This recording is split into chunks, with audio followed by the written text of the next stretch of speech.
सभासदों, माननीय सभापति जी,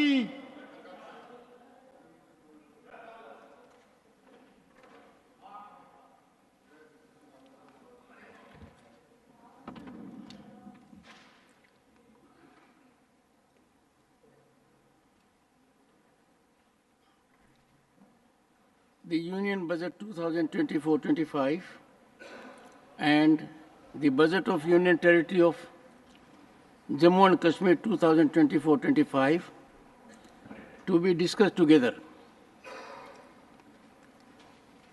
I call upon former Finance Minister Sri P Chidambaram to raise the discussion. Mr. Chidambaram.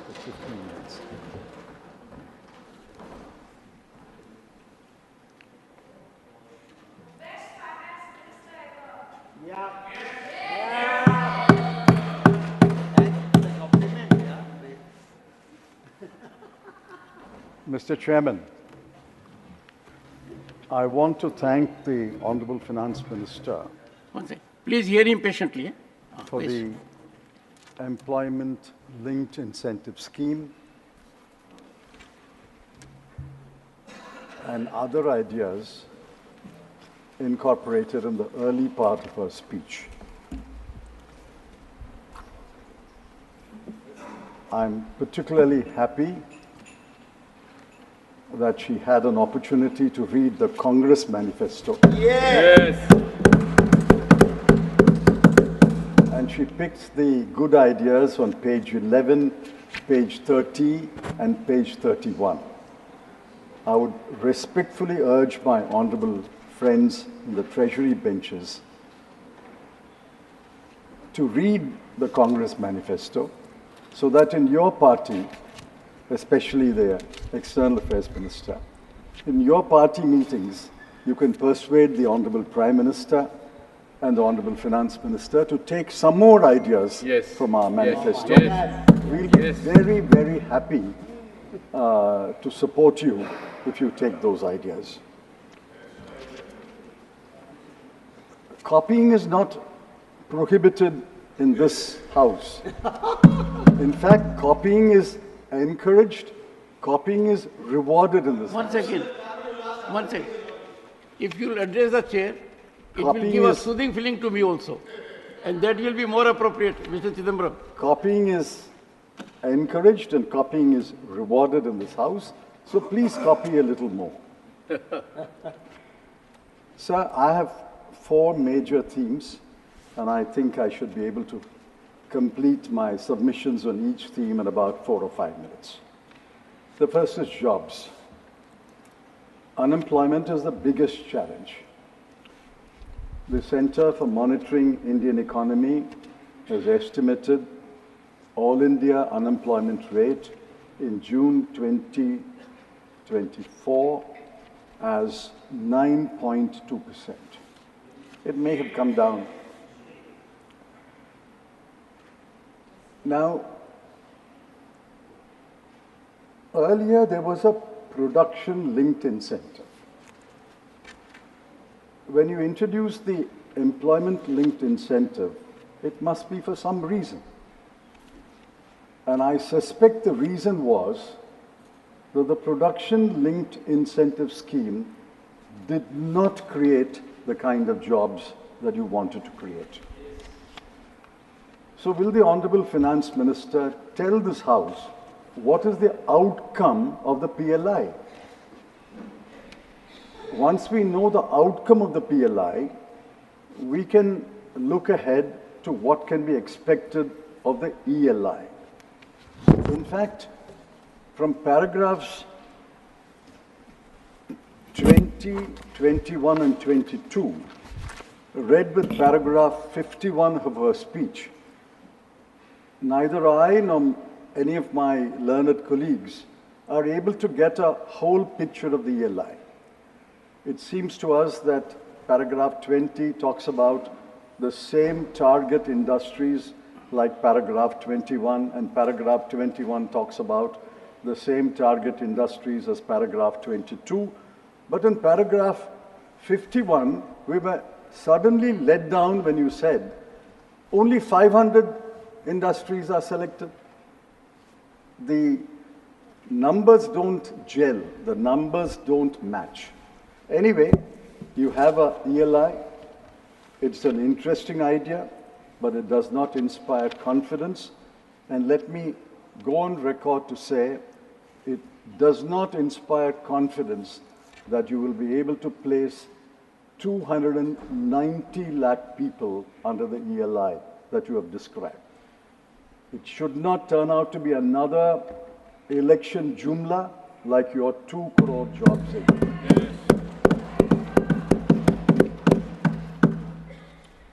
Now look at the magnitude of the unemployment problem. Uttar Pradesh Police Department conducted an examination for 60,244 vacancies. 48 lakh persons applied and wrote that examination. It was cancelled a couple of days later.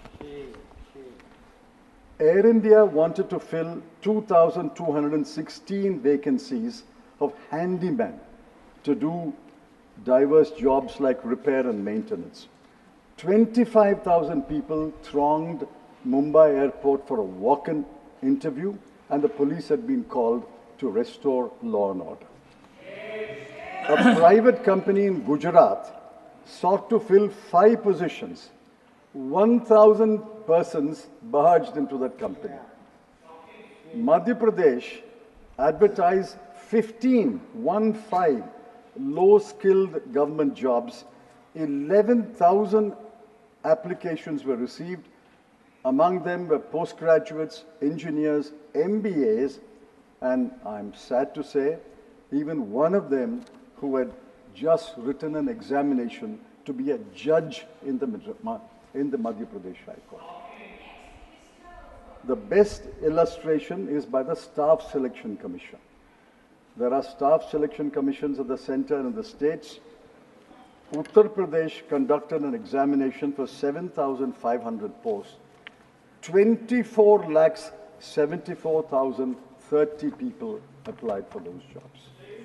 And yet, the RBI, about 2-3 weeks ago, said, there is no jobs crisis in India. Exact words, no jobs crisis in India. Why didn't anyone from the minister or any officer stand up and say, we reject this statement. RBI is supposed to be cautious, conservative, and neutral. But you're cautious, you're conservative, and you're not neutral at all. Yes. Yes. I suggest, sir, that unemployment be taken seriously, and we will wait for the outcome of your ELI scheme. It is an interesting scheme. At the moment, I'm not impressed. I'm not convinced. The outcome alone will judge whether your intentions are good, whether you really want to tackle unemployment. Sir, the second broad subject is inflation. The Honorable Finance Minister, in paragraph 3 of her speech, dismissed the subject in 10 words. And I'm not exaggerating. Please go through the speech. Exactly 10 words. Is inflation such a trivial subject? You can deal with it casually and dismiss it in 10 words? WPI inflation is 3.4%. CPI inflation is 5.1%. Food inflation is 9.4%. Shame. This is data collected where you can collect data, mostly along towns and villages abutting the national highway, at best the state highway, at best the district highway. But go into the hinterland of India. Go into the KBK districts of Odisha. Go into the interiors of Dharmapuri or Ramanatapura. The inflation is much higher than your 3.4% or 5.1% or 9.4%. And the chief economic advisor, who may be cautious, conservative. He has a degree of autonomy which no other officer of the government of India has. He said in his economic survey, quote, India's inflation continues to be low, stable, and moving towards the 4% target. It's been moving for the last 4 years. When will it arrive at the 4% target? Is inflation low? Is it stable? No. Is it moving towards the 4% target? No. If it is moving towards the 4% target, why has the RBI not revised downward the bank rate fixed in June 2023? Yes. This is the 13th month of a 6.5% bank rate. Bank rate is the good measure of where inflation is moving. If inflation is moving towards the 4% target, 4% is, the target is actually 4 plus or minus 2. It's not 4%. Assuming that 4% is the target, why is the RBI keeping the bank rate at 6.5% for the last 13 months? Why is the MPC, the Monetary Policy Committee, not willing to revise it downwards? And I think what the Chief Economic Advisor said in his economic survey is injury, and the Honorable Finance Minister dismissing the subject in 10 words is adding insult to injury. Inflation is a humiliating situation because every family is hit by inflation.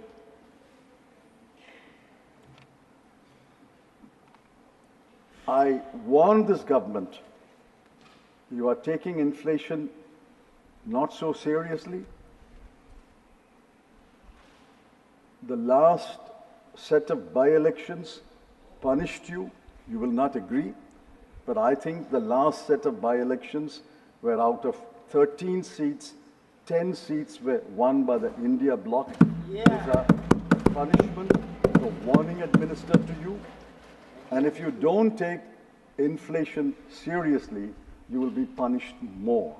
If you want to suffer the punishment, you're welcome to suffer the punishment. And in this situation, you claim that the growth was last year 8.2%. And this year it will be 6.5% to 7%. I'm not going into the macroeconomic analysis. Some of my colleagues will do that. I ask you, how do you arrive at this growth rate? You take the nominal growth rate and apply a deflator and arrive at the GDP. Sir, the House and you must know that the deflator that they have adopted for the manufacturing sector for last year is 1.7. When wholesale inflation is 3.4, when CPI inflation is 5.1, food inflation is 9.4, how do you adopt a deflator of 1.7? In fact, I want the Honorable Finance Minister to tell us what is the deflator you have adopted for manufacturing, industry? What is the deflator you have adopted for industry and for agriculture? And what is the deflator you have adopted for services? Nominal growth is measurable, but your GDP in real terms is simply by adopting a deflator. And if you adopt a deflator, which several knowledgeable economists and experts throughout the world have severely criticized for the last 3 or 4 years, you will arrive at this rosy picture. You would adopt a deflator less than 1.7, you would not have arrived at 8.2, you would have arrived at 9.2. You adopt a deflator of 0.5, you will even cross 10%. So please tell us, what is the deflators you are adopting? Why are you adopting? And tell us what is the nominal growth rate and how do you arrive at these growth rates? These growth rates cannot be seen, but these growth rates can be felt by the people. Please anyone moving around the people will know. The growth rate can be felt by the people. When there is impressive growth, when there is more goods and services, when prices are affordable, when there is money floating around in the market, when your pockets are jingling with coins or currency notes, you get the feeling that things are going all right in this country. Do you get that feeling? I travel at least 500,000 kilometers every month by road. I don't get that feeling. Does any honorable member from his constituency or state get the feeling that the people tell him, things are very good, please go and tell the Prime Minister in Delhi, things are very good, we are very happy? Does anyone get that feeling? Nobody. Sir, the third subject is wages. Now, this is a serious matter.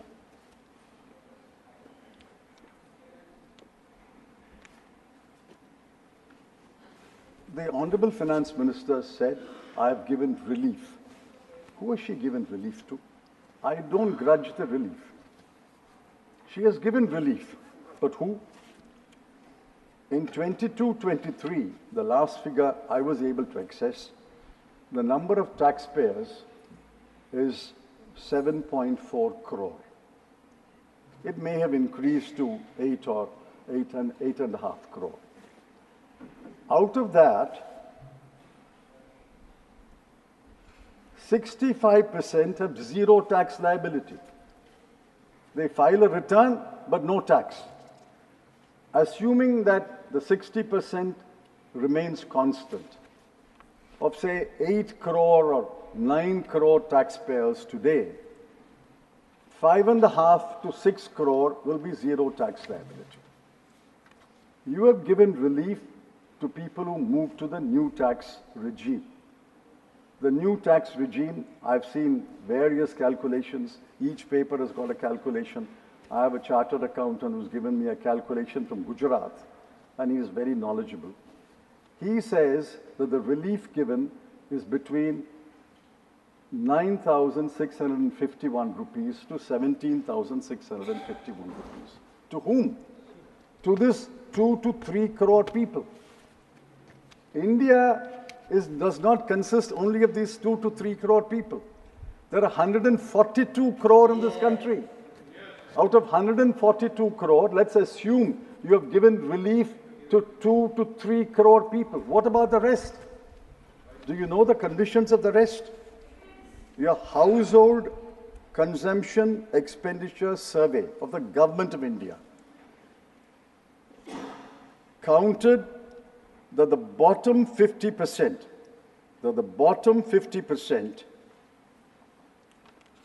have 3% of the national wealth, 13% of the national income, and the monthly consumption in rural areas of the family is 3,094 rupees. Multiplied by 12, you will arrive at about 37,000 rupees a year. In urban areas, it's 4,963 rupees. Multiplied by 12, you get 60,000 rupees. So we have 50% of the population, monthly consumption expenditure, 50% is 71 crore, have a monthly consumption expenditure of between 36,000 rupees to 50,000 rupees. Are they rich or poor? This is the bottom 50, below the median. You go down to the bottom 20, go down to the bottom 10, they are even poorer. What is the relief for them? And the Niti Aayog chief executive officer says, India has virtually abolished poverty. Poverty cannot be more than 5%. Poverty cannot be more than 5% when you're talking about 71 crore people. 71 crore people, thankfully, is not 5%. Then India's population will be 1,400 crore. India's population is 142 crore. one half is 71. They are below the 171 crore. They are below the median, and this is the median income. Sir, I asked the Honorable Finance Minister, what is the relief given to them? Do you know that most of them are daily labor? 30 crore daily labor in this country. The others are irregular jobs. The regular jobs are only for about 17 to 25% of this country. All the rest are in irregular jobs or in daily labor. What is the relief given to them? In the World Hunger Index of 125 countries, we are 111. You may not accept the World Hunger Index, but the action that the government has taken, namely giving free food grain to 81 crore people, is a tacit admission that on the hunger index, we are very, very low. Forget the hunger index. 81 crore people, your own action shows that people cannot afford food. So, my last subject is federalism. What do we see around this country? All India service officers defy the directions and orders of the Council of Ministers of an elected government in Delhi. Funds are withheld from Kerala and West Bengal on one pretext or other. Borrowing limits of non-BJP states governments have been slashed. Tamil Nadu has been denied disaster relief assistance.